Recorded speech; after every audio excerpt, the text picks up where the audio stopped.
Hello, it's Kelly with Dealership News, and we are very happy to be visiting with ELEAD1ONE partner Bill Wittenmyer. He's an experienced veteran of the automotive industry who has quite a bit of experience in automotive. He's currently speaking in Clearwater, Florida at the Internet Battle Plan 23, and we're happy to have him, and I think he's happy to be in Florida. I think it's 85 and sunny, huh, Bill? Yeah, any time in the winter that you can get good weather like that, you should be happy. Right, and Bill comes from Seattle.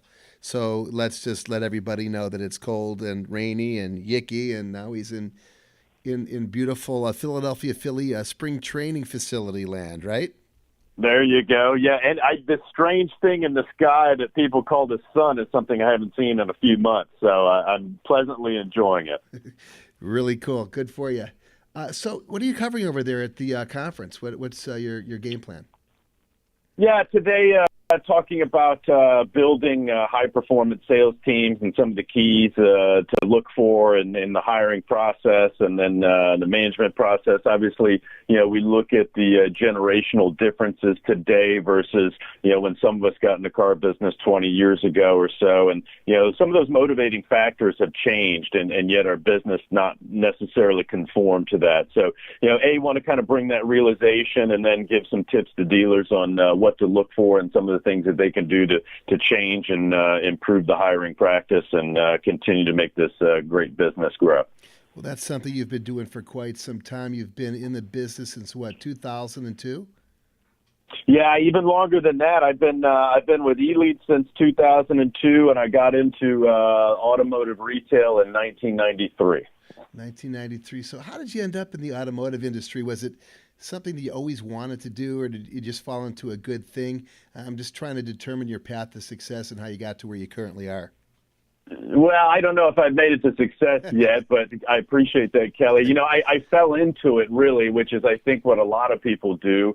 I always had an affinity for automobiles and cars, and growing up in and around Detroit, you really don't have a choice. But it was something I really thought I could do, and I certainly wanted to do, and it became a need factor. I graduated from college and went on to pursue a master's degree. So while I was going to graduate school, I needed to pay for it, and so I went and interviewed at 4 different dealerships in Savannah, Georgia. Believe it or not, the first 3 turned me down. They said, there's no way we want a college grad with a resume. That just didn't fit the bill in 1993. So that's how I kind of fell into it. Well, that would take us in a different direction, but now they're actually looking for top-notch talent, correct? Like a guy like Brendan Harrington over at Longo Toyota, who went to Stanford. I think he went somewhere back Stanford and maybe one of the Ivy League schools as well, and he came out with great academic credential. It sort of turned around a little bit, huh? Yeah, most definitely. A huge change in the last 25 years.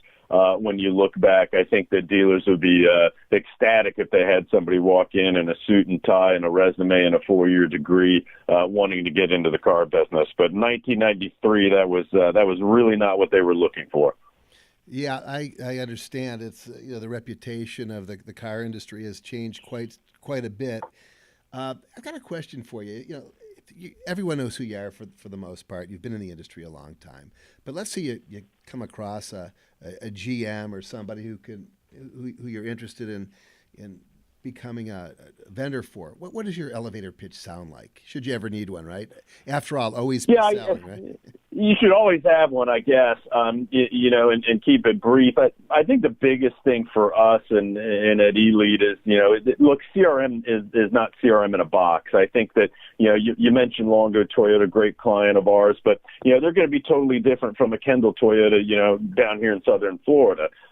Every culture and every store is different. So I think you have to be able to fit those different personalities and be customizable. And then I think the other things are integrations. You got to provide dealers with a lot of options, not obligations. And then finally, you've got to make sure you've got the support and be service oriented, right? There's a lot of turnover in our industry. I think you have to be, a good partner versus a vendor. And that's how you start getting them to make checks as opposed to just cashing checks, into different vendors that are out there. So specifically, what would you say set you apart from the competition? And share with us a couple case studies, if you can, that best demonstrate what a dealership can expect utilizing your CRM and your services. Yeah, I think there's a lot of great competition in our space. We're certainly proud and honored to be in that space as well with those other companies. I think for us, the biggest thing, being a privately held company for 33 years, we don't have a lot of middle management. And so what happens there is, decisions can be made in a pretty quick fashion, and in hand with that, for us, dealer feedback really drives our innovation. I've always considered myself to be a better critic than a creator. But our dealers, the front line, they see those needs and they come to us with a lot of different ideas and innovation. And I think being a flexible, privately held company gives you an advantage to be able to do those things, even if it's for an individual group, as opposed to a large entity. When you can be flexible like that and provide those unique pieces for their unique cultures and processes, I think that sets you apart. When you approach a dealership or a dealership approaches you, what does your checklist look like as you determine how you can best affect that dealer's bottom line? Yeah, Kelly, that's a great question. I think it's really looking at what is their current process, what are the things that are important to them, what are the different tools that they're using now, right? And what do they want to accomplish at the end of the day? I think the more opportunity you can put that into one place, the more ease of use is going to happen with the people inside the store. I think managers today have too many different tools that they have to log into to accomplish their job. And really, if you can finite that down and get as many into one place and contain it in one place, that's really going to speed up the process. And we know that's such a big watchword in the industry, right? You hear trust and you hear transparency and you hear time. And all those things really go back to what's the process in the store, how can we streamline that, and how many of those different things can we put together in one solution and tool that's going to best benefit not only the dealership and the personnel there, but obviously the customer experience as well. Good answer. Do you primarily work with franchise dealers, or are you an equal opportunity vendor? What's your approach working with franchises versus, let's say, larger used car lots? Yeah, I take an old adage from getting in the car business, which is never prejudge. We're open to a lot. If you look at our dealer base, obviously predominantly that's going to be franchise dealers, but we have a huge segment of power sports and Harley Davidson dealerships as they've come along in their maturation process, and you've gotten a lot of automotive guys that have got into the Harley space too. So they've been able to take a lot of things they've learned and streamline, and particularly with CRM and even desking opportunities. So we really look to the broad base of the automobile specter and don't just narrow that down to new franchise dealers. Makes sense. I know that Harley's been taking a little bit of a hit sales-wise as of late. At least that's an article that I read recently. So I'm sure they could probably use all the help that they could get, which brings to mind different kinds of channels, different ways of generating sales. What channels would you think dealers are failing to optimize when it comes to finding new car buyers, upsells, or servicing opportunities? I think it really boils down to all communication channels and a couple of different things. Number one, I think as an industry, we still try to market the way we want to market and not necessarily the way the consumers want to either be marketed to or, more importantly, communicated with, right? We don't find out what their preference is.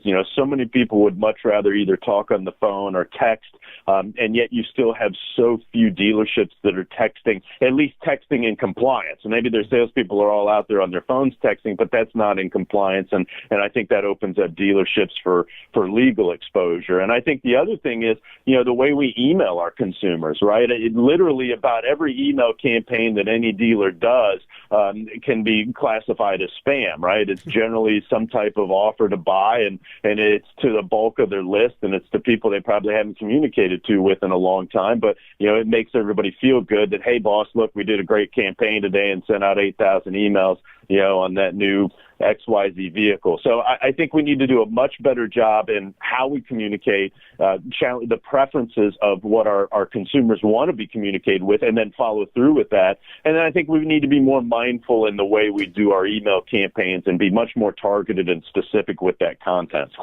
Yeah, staying on the whole online game, what are your thoughts on buying cars online? It seems like there's several vendors focusing on making a vehicle purchase online much more streamlined and time saving than having to visit a dealership and deal with the usual issues, the salesman, the pushiness.